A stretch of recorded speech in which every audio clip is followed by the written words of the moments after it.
पिछले 7 दशकों से जिनकी आवाज़ हमारे दिलो दिमाग पर राज कर रही है, मखमली आवाज़ की मल्लिका आशा भोसले। उम्र के 75वें वर्ष पर दूरदर्शन की ओर से हमने दी बधाई और उनसे की खास बातचीत। अगर मैं गलत न हूँ तो पहला गाना आपका 1957 में था, जो वैजयंती जी और दिलीप साहब के ऊपर पिक्चराइज किया गया था। मुझे इतना याद नहीं, फिर भी मुझे ऐसे लगता है कि वैजयंती माला जी के लिए मैंने आशा फिल्म में शायद गाया था, उसी दरम्यान में ईना मीना डी का। लेकिन पूरी फिल्म हीरोइन की, बड़ी हीरोइन की, और हीरो भी बहुत बड़े, जो दिलीप साहब, और बड़े मतलब पैमाने पे बनी थी पिक्चर, और उसके गाने मुझे मिले थे। और B.R. चोपड़ा जी इस काम में बहुत पक्के हैं, जो वो प्रोड्यूसर थे, उन्होंने जो कहा वो सबको सुनना पड़ा और मुझे उसके गाने मिले और गाने हिट भी हुए। उसके बाद लोगों को ऐसे लगने लगा कि ये सिंगर अभी पंजाबी गा सकती है, ये वो सब हो गया। वैसे पहले मराठी लोगों को बहुत वो कहा जाता था कि अरे ज़बान नहीं इनकी हिंदी उर्दू, और बहुत ताने लेते हैं वगैरह वगैरह सब बोलते थे। लेकिन फिर उनका जो सोचना था वो चेंज हो गया। बिल्कुल, आप तो इतना उस समय देखा जाए तो आपने इससे अदायगी गाने में बताई, जो आज बहुत मिसिंग है। देखा जाए तो कितना देना है, जैसे कि होता ना, कितने ग्राम क्या कहना है, कैसे क्या करना है, वो बातें, वो क्वालिटी, कैसे आपने इतनी सारी खूबियाँ पैदा की क्या मालूम नहीं, काम करती गई और गाने होते गए, चलते गए। अब जब वो गाने सुनते तो मुझे ऐसा लगता है कि अगर आप भी गाती तो शायद इसमें ज़्यादा मैं कुछ करती। वो मालूम नहीं, बहुत छोटे थे, काम करने का जोश था, मेहनत बहुत करते थे, बनते गाने होते गए, और आज देखते देखते 65 साल हो गए मैं इस लाइन में हूँ। उम्र की 10 साल में मैंने गाया था पहला गाना मराठी फिल्म में, 1943 में, और तब से लेके अभी तक भगवान ले जा रहा है। वो जहाँ ले जा रहा है वहाँ चले जा रहे हैं हम लोग। और वो अच्छा ही ले जा रहे हैं, आप अच्छे ही जा रहे हैं, क्योंकि आप इतनी अच्छी इंसान मुझे हैं। कभी कभी ऐसा लगता है कि मैं भगवान को बहुत प्यारी हूँ, जो उसने इतने साल तक मेरी आवाज़ को भी बरकरार रखा है, हर चीज़ ठीक रखी है। तो मुझे लगता है मैं उसकी बहुत प्यार करता है मुझे वो। सुरों की इस देवी को सभी ने अपने अपने ढंग से दी बधाई। सबसे पहले तो मैं उनको इस 75वें वर्षगांठ की बहुत सारी शुभकामनाएं देना चाहता हूं। और जब आशा आंटी के बारे में सोचता हूं तो मेरे दिमाग में एक संतोष आनंद जी की लाइन बहुत आती है कि पानी रे पानी तेरा रंग कैसा, जिसमें मिला दो लगे उस जैसा।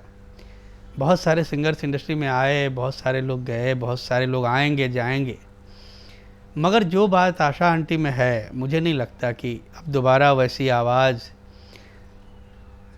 वैसा व्यक्तित्व सुनने के लिए मिलेगा, देखने के लिए मिलेगा। और मैं तो दुआ करता हूँ ऊपर वाले से, मेरी हार्दिक तमन्ना है कि कम से कम 200-400 साल तक वो हमारे बीच रहें, क्योंकि ऐसे लोगों की प्रेजेंस जो है अपने आप में बहुत बड़े इंस्टीट्यूशन का काम करती है। एक ऐसी खुशबू की तरह रहती है कि हम लोगों को उनसे बहुत कुछ इंस्पिरेशंस मिलती हैं, बहुत कुछ सीखने के लिए मिलता है। आशा जी के जन्मदिन पर बहुत बहुत बधाई, बहुत बहुत मुबारकबाद उनको। हमारी ये खुशनसीबी कि हम 1948 से इकट्ठे काम कर रहे हैं। बहुत कठिनाइयाँ उन्होंने भी देखी और हमने भी देखी, और ईश्वर ने, अल्लाह ने उनको भी नवाज दिया, हमें भी नवाज दिया। बाकी उमराओ जान में जो उन्होंने हक़ अदा किया, जिस तरह मैंने चाहा उनको गवाना, जिस टोन से गवाना, बहुत मुश्किल था। बर्थडे की शुभकामनाएं आशा जी, जो हम सब के दिल के तार को, दिल के अंदर, हमारे गुद्दे के अंदर घुसी हुई है। उनकी आवाज़ सुन के हम बहुत सारे रोमांसेस किए हैं। 75th डायमंड, हीरा से भी ज़्यादा ऊंचा, कोहिनूर से भी ज़्यादा ऊंचा हमारी आशा जी है। मैं उन्हें बहुत चाहता हूँ, उनकी जो पर्सनालिटी है वो मेरे लिए सब कुछ है। मतलब मैं इजहार नहीं कर सकता, बस पूछ सकता हूँ उनको। पहले गाने के अनुभव के बारे में जब हमने पूछा तो उन्होंने कहा, मुझे ऐसा लगता है हर गाना मेरा पहला गाना है, ऐसे ही मैंने गाया है। क्यों कि जब इंसान ये सोचने लगा मैं कुछ बन गया हूँ, मैं कुछ भी 1 मिनट में कर दूँगा, तो वो काम ख़राब होने लगता है। जब इंसान ये सोचता है कि ये मेरा पहला गाना है, मुझे इसको इतना ही अच्छा गाना है, चाहे पैसा मिले चाहे नहीं मिले, चाहे छोटी पिक्चर हो चाहे बड़ी हो, चाहे म्यूज़िक डायरेक्टर नया हो चाहे पुराना हो, हर गाना मेरा पहला गाना है और मैं उसके लिए अपनी जान लगा के गाती हूँ। शायद यही वजह है कि आज तक गाने लोग याद करते हैं, क्योंकि हमने हर गाने को ऐसे ही गाया कि मेरा पहला गाना है। अगर ये गाना खराब हुआ तो दूसरा नहीं मिलेगा। संगीत जिनके लिए साधना है, आराधना है के लिए धुनें आज भी काफ़ी महत्वपूर्ण है। अच्छी ट्यून हो तो मेरे पास जैसे गाने आ जाते हैं। अभी थोड़े दिन पहले मैंने एक तेलुगु गाना गाया और वो गाना इतना अच्छा था कि मैंने फ़ोन करके कहा कि आप आ जाइए, मैं गाना गा दूँगी बस, और कुछ बात नहीं की। मैंने कहा मैं गा दूँगी। वो आए और फिर वो गाना मैंने किया और मुझे आज भी वो गाना बहुत पसंद है। ऐसे बहुत कम गाने होते हैं जो हमको पसंद आते हैं। जब मैं बहुत छोटी थी, मेरी बड़ी बहन लता दी, मीना ताई, छोटी उषा और हृदय, हम 5 भाई बहन बहुत खेला करते आशा थे। जी बचपन में खेलती, खूब बातें करती, तो माँ कहती, जा भिंत यानी दीवार को सुना अपनी बातें। कौन जानता था एक दिन ये आवाज घर की दीवारों से होते हुए सरहदों के पार लोगों के दिलो दिमाग पर राज करेगी। मैं जहाँ जहाँ गई हूँ, ऑस्ट्रेलिया हो, फार ईस्ट हो, मिडल ईस्ट हो, जहाँ पर भी मैं गई हूँ, जहाँ जहाँ मतलब हमारे लोग हैं वो तो हैं ही, प्यार करते हैं। लेकिन अभी फ्रांस में गई थी, लील, वहाँ मेरा शो था। वहाँ एक भी इंडियन आदमी नहीं था और सारे फ्रांसीसी लोग थे और वो पसंद कर रहे थे, तालियां दे रहे थे, वंस मोर दे रहे थे। तो ये भगवान की कृपा है कि हर जगह लोग पसंद कर रहे हैं। ये मेरी समझ नहीं आती कि मॉडर्न गाने पसंद करते हुए भी पुराने गाने उतने ही पसंद किए जा रहे हैं। और मैं मॉडर्न गाना भी गाती हूँ और पुराने गाने भी हैं मेरे। तो मॉडर्न गाने चलते हैं 3 महीने, 1 साल तक चलते हैं समझ लीजिए। लेकिन जब मैं स्टेज पर जाती हूँ तो मुझे जो फरमाइश आती है वो बहुत पुरानी होती हैं। हर गाना पुराना उनको याद है। आप यकीन नहीं करेंगे, अमेरिका में मैंने सिर्फ इतना पूछा कि आपको चंदा मामा याद है गाना, और सब ने गाना शुरू किया, आइए मेहरबान, तो पूरा गाना उन्होंने गाया। तो मैं माइक लेके ऐसे खड़ी थी कि आप ही गाओ आज। ऐसे हर जगह ये मुझे हुआ। सोना रे सोना गाते हैं, चुरा लिया, मुझे याद नहीं है तो वो सामने से बता देते हैं। तो इतना लोगों को पुराने गानों से अभी तक प्यार है, फॉरेन में भी प्यार है। पुराने गाने आज भी हमारे दिलों के करीब क्यों हैं, इस पर आशा जी ने कहा, उसके पीछे कारण है मेरा जहाँ तक ख्याल है, लिखे हुए बहुत अच्छे गाने, म्यूज़िक डायरेक्टर ने बहुत अच्छी ट्यून बनाई हुई, उसके बाद हम लोगों ने बड़ी मेहनत की, डायरेक्टर बहुत अच्छे थे, आज भी अच्छे हैं, लेकिन स्टोरियाँ भी अच्छी होती थी, गाने अच्छे रिकॉर्ड होते थे, और इतने अच्छे अच्छे आर्टिस्ट उस वक़्त भी बहुत अच्छे आर्टिस्ट थी। मेरे गाने जिन्होंने गाए सारे हिट गाने, जैसे जीनत अमान, बड़ी खूबसूरत लड़की, आशा पारेख, हेमा मालिनी जी, ये मतलब एक से एक बढ़िया, रेखा, एक से एक बढ़िया आर्टिस्ट। तो गाने वो उतने ही अच्छे पिक्चराइज भी होते थे और आज तक लोगों के दिलो दिमाग पे छाए हुए हैं। हाँ, आपने कहा कि पहले के शब्द अच्छे होते थे, धुनें अच्छी होती थी, अदायगी और उनके पिक्चराइजेशंस भी बहुत अच्छे होते थे। कहीं तो कुछ मिसिंग है आज। हाँ, बहुत कम लोग हैं जो लिख रहे हैं, जो बहुत अच्छा लिखते हैं। और उस वक़्त तो ये था कि साहिर साहब, शकील बदायूनी, मैं कितने नाम लूँ, बहुत सारे लोग, मजरू साहब, सब उर्दू के मतलब मास्टर लोग, और म्यूज़िक डायरेक्टर भी आप तो जानती कितने बड़े बड़े, गाने वाले भी कितने। तो गाने चलते थे और लोगों को आज भी याद है। और आज के गाने भी लोग बहुत पसंद करते हैं, डांस वांस करने के लिए बहुत अच्छे लगते हैं गाने, लेकिन फिर भी पुराने गानों का वो दौर है अभी भी चल रहा है। हाँ, वो जो दिलों को छूते, जैसे ये है रेशमी जुल्फों का अंधेरा, कभी किसी को मुकम्मल जहाँ नहीं मिलता, इन आँखों की मस्ती, या दिल चीज़, या चुरा लिया किसे भी। अब रेखा ने जिस तरीके से उसको अदा किया है, तो हमने भी गाया है और उन्होंने 4 चांद लगा दिए हैं। मशहूर गजल गायक गुलाम अली साहब ने कहा, जब तक जीते रहें वो गाते रहें। वो बहुत अच्छा गाते हैं, मेरे साथ भी गाए हैं और मेरे से बहुत प्यार है। मेरे घर की तरह हैं वो आशा जी। तो मैं उनके लिए बहुत सारी दुआएं, बहुत सब दुआ करता हूं कि वो हमेशा इसी तरह सुर में गाते रहें। हाईटेक गाने की रिकॉर्डिंग के अनुभव को संगीतकार शमीर टंडन ने बताते हुए कहा, आशा जी के साथ काम करते हुए मुझे करीब 4 साल हो गए हैं और मैं ये कहना चाहता हूँ कि आशा जी के साथ जब हमने काम शुरू किया तो ये ड्रीम कम ट्रू से भी बहुत बड़ी बात थी। वो इसलिए क्योंकि ऐसा हमने कभी बचपन से ड्रीम ही नहीं किया था कि हम आशा जी के साथ काम करें। ड्रीम्स भी ऐसे होते हैं जो कभी पूरे हों, पर ऐसा तो ड्रीम भी नहीं था। और एक ऐसी व्यक्ति जिनको हमारे नानी दादी, हमारे माता पिता सुनते हुए बड़े हुए हैं, हम बड़े हुए हैं, उनके साथ हमें काम करने का मौका मिला। उन्होंने हमारे संगीत निर्देशन में गाया। I think we are blessed children of God that God has given us such a great opportunity.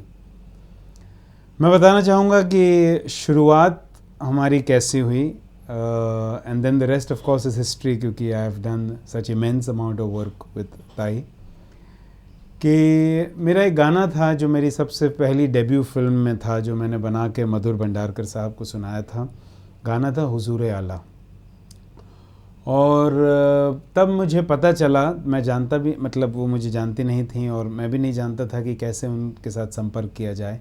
तो मुझे पता चला कि वो अमेरिका में हैं, उन दिनों सैन फ्रांसिस्को में उनके एक बेटे रहते हैं। तो ईमेल पर उनके छोटे सुपुत्र से मेरी कुछ चैटिंग हुई और मैंने वो गाना यहाँ पर रिकॉर्ड करके अपनी आवाज़ में उन्हें वहाँ अमेरिका ईमेल द्वारा भेजा। और उन्हें वहाँ वो गाना इतना पसंद आया कि उन्होंने कहा कि मैं यहाँ ही अमेरिका में गाऊंगी। तो वो पहला गाना ऐसा था in the Indian history of Bollywood film industry जो कि इंटरनेट द्वारा रिकॉर्ड हुआ। मैं बैठा बम्बई में, वो थी सैन फ्रांसिस्को में, और मेरी आवाज़ सुनकर उन्होंने पूरा गाना वहाँ पर एक स्टूडियो में गाया और इंटरनेट द्वारा उन्होंने मुझे भेजा। उन्होंने कभी मेरा चेहरा नहीं देखा, मेरी आवाज़ मतलब ऐसे बात नहीं की, और उनको सिर्फ मैंने एक लाइन लिखकर भेजी थी कि आप हेलेन को याद करते हुए गाइए। इसलिए उसी नज़ाकत से उन्होंने फिर वो मेरा पहला गाना गाया। ताई इतना ज़्यादा उनको तजुर्बा है कि वो जब मुझे अमेरिका से ये सब भेज रही थी रिकॉर्ड करके, क्योंकि हम लोग निजी रूप में एक आमने सामने तो थे नहीं रूबरू कि मैं उन्हें करेक्ट कर पाता, तो उन्होंने अंदाज़े से ये गाना मुझे गाकर भेजा। तो उन्होंने मुझे बहुत सारे ऑप्शंस भेजे। मिसाल के तौर पे हुजूर हुजूर आला, हुजूर हुजूर आला, फिर एक बार भेजा हुजूर हुजूर वाला, हुजूर हुजूर वाला, फिर एक बार भेजा हुजूर हुजूर याला याला याला, हुजूर हुजूर याला याला याला याला। तो उन्होंने अपनी तरफ से इतना कुछ मुझे गा गा कर भेज दिया कि जब मैं छांट रहा था उनके टेक्स तो मैंने हुजूर आला एज अ प्लेन रखा, नॉट हुजूर वाला या हुजूर आला। So it is the greatness of that singer that for a very new composer like me, for a debut film without even knowing me, she just blessed me by singing this song and I'm eternally grateful to her. Page 3 के हुजूर आला के बाद मधुर भंडारकर साहब की corporate में लम्हा लम्हा ज़िंदगी है भी मैंने गवाया उनसे। और फिर हम लोग बातें करते हुए इतने मज़ेदार कुछ एक गली में चले गए कि हमने एक एल्बम किया आशा एंड फ्रेंड्स, जहाँ पर हमने ताई को संजय दत्त साहब के साथ गवाया, जो कि गाना इतना पॉपुलर हुआ। फिर उर्मिला मातोंडकर और जो कि ऑस्ट्रेलियन पेस बॉलर हैं ब्रेट ली, सबके साथ गवाया। तो जब ऐसा सिलसिला शुरू हुआ तो मेरा घर पे उनका आना जाना काफ़ी रहा। और ये कॉन्ट्ररी टू बिलीफ, ये जितनी बहनें हैं, चाहे बड़ी दीदी हों, ताई हों या उषा जी हों, मीना ताई हों, they are all very close. एक ही साथ एक कुटुंब में पारिवारिक तरीके से रहते हैं, हंसी खुशी। तो मैंने देखा कि उषा जी भी बहुत अच्छा गाती हैं और मुझे एक फ़िल्म करने का मौका मिला है। फ़िल्म का नाम है बाल गणेश। तो उस फिल्म में हम चाहते थे कि कोई ऐसे बुज़ुर्ग व्यक्ति गाएं ताकि बच्चों को लगे कि आरती गाई जा रही है। तो करीब 35 साल के बाद ये मेरा सौभाग्य था कि मेरे संगीत निर्देशन में आशा भोसले और उषा मंगेशकर ने फिर एक बार मिलकर एक डुएट गाया। मुझे याद है आपने 14 वर्ष की लड़की के लिए एक गाना गाया था, तो रूठा तो मैं रो दूंगी ऐ सनम। उसमें वो सारे नखरे थे, सारे अदायगी थी, वो रूठना, वो मनाना। हाँ जी हाँ, उसमें एक यंग लड़की किस तरह गा सकती है, हाँ, और किस तरह वो बोल किस तरह अदा कर सकती है, वो कोशिश की थी दिखाने की। बॉम्बे शहर में आपको क्या क्या बदलाव दिखता है पहले से? कितना बदलाव आया है इस शहर में? बहुत ज़्यादा, बहुत ज़्यादा। मैंने जो बॉम्बे देखा है, जो मुंबई देखा है, वो बड़ा क्लीन, बहुत सुंदर, काले रास्ते और वो बग्गियाँ जाती थी ठक ठक करके रात को, और हर चीज़ जब अंग्रेज़ गए उस ज़माने में मैं जानती हूँ कि जब पार्टीशन हुआ उससे पहले से मैं जानती हूँ, और बहुत साफ़ सुथरा था और बड़ा ही अच्छा था। आप यकीन नहीं करेंगे कि मलाड में जब बॉम्बे टॉकीज़ था तो देव साहब, दिलीप साहब, जो मर्ज़ी आप आर्टिस्ट लीजिए, सारे ट्रेन से जाते थे, कोई तकलीफ़ नहीं थी। हम ट्रेन में जाया करते थे, मलाड जाते थे ट्रेन में, कोई गाड़ी में नहीं जाता था। कितना मतलब ये होगा, साफ़ सुथरा, क्लीन, कोई तकलीफ़ नहीं, कुछ नहीं। और अब मेरी एक समझ नहीं आती, इतनी बड़ी बड़ी बिल्डिंगें बन रही हैं, मुझे एक ही चिंता सताती है कि इतनी बड़ी बिल्डिंग को पानी कहाँ से मिलेगा। ये मैं हमेशा सोचती रहती हूँ, जब भी गाड़ी में बैठ के जाती हूँ और बिल्डिंग इतनी बड़ी बड़ी सब जगह देखती हूँ, मैं बोलती हूँ पानी कहाँ से आएगा इतना। अपने नाम को सार्थक करती आशा जी ने जीवन के हर रंग को उम्मीद के साथ बखूबी जिया, हंस के हर गम को लिया। उनके लिए कहना कतई गलत नहीं होगा कि राज मत पूछ मुस्कुराने का, ये तो एक अंदाज है गम छुपाने का। ज़माना बदल रहा है और सब ज़माने को देखते देखते यहाँ तक पहुँचे हैं। वैसे सारे दुख देखते हुए, सुख देखते हुए एक ही सीखा है मैंने कि हंसते रहो। हंसते रहने से हर चीज़ मिट जाती है। अब जितना कभी कभी होता है ना, गर्मी में हम लोग करते हैं हाय क्या गर्मी, हाय क्या गर्मी, मर गए मर गए। आप शांत हो जाइए, गर्मी तो है, बम्बई में रहना तो गर्मी तो सहनी है, चुप बैठिए, अपने आप शांत होने लगता है, गर्मी कम होने लगती है। तो ये अपने मन का सब ही है, जितना हाय हाय करेंगे उतना बढ़ेगी, जितना शांत हो जाएंगे। हंसते रहिए, शांत रहिए, मेरा ख्याल है हर चीज़ की दवा वो है। आशा जी, आप यूं ही खेलती, शुरू से अटखेलिया करती, सभी के दिलों में स्पंदन जगाती रहें। Wish you very happy birthday. Shailaja, आप लोगों ने मेरा जन्मदिन याद रखा और आप यहाँ आए और मेरा जन्मदिन मनाए, इसलिए मैं बहुत बहुत टच्ड, बहुत खुश हूँ।